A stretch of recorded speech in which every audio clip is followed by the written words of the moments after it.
முதற் கடவுளான விநாயகர் பெருமான் அவதரித்த திருநாள் தான் ஆண்டுதோறும் நாம விநாயகர் சதுர்த்தி விழாவா கொண்டாடிட்டு வரும். ஆவணி மாதத்தில் வரும் வளர்பிறை சதுர்த்தி திதியிலேயே விநாயகர் பெருமான் அவதாரம் செய்ததா புராணங்கள் சொல்லுது. இந்துக்களோட மிக முக்கியமான பண்டிகைகள்ல ஒண்ணுதான் விநாயகர் சதுர்த்தி. ஆவணி மாதம் அப்படின்னாலே அது விநாயகர் வழிபாட்டுக்குரிய மாதமா சொல்லப்பட்டுட்டு வருது. விநாயகர் சதுர்த்தி, கணேச சதுர்த்தி அப்படின்னு பல பெயர்கள்ல இந்த விழா கொண்டாடப்படுது.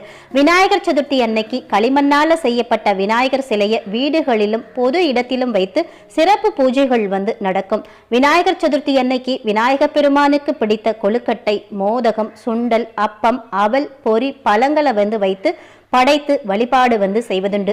அதுக்கப்புறமா 3வது நாளோ 5வது நாள் வீடுகளிலும் பொது இடத்திலும் வைத்து வழிபாடு செய்த விநாயகர் சிலைகள் ஊர்வலமா எடுத்து செல்லப்பட்டு நீர்நிலைகள்ல கரைக்கக்கூடிய வைபவம் நடைபெறும். இப்படி கரைக்கிறதுனால அந்த சிலையை போலவே நம்முடைய வினைகளும் கரைந்து விடும் அப்படின்னு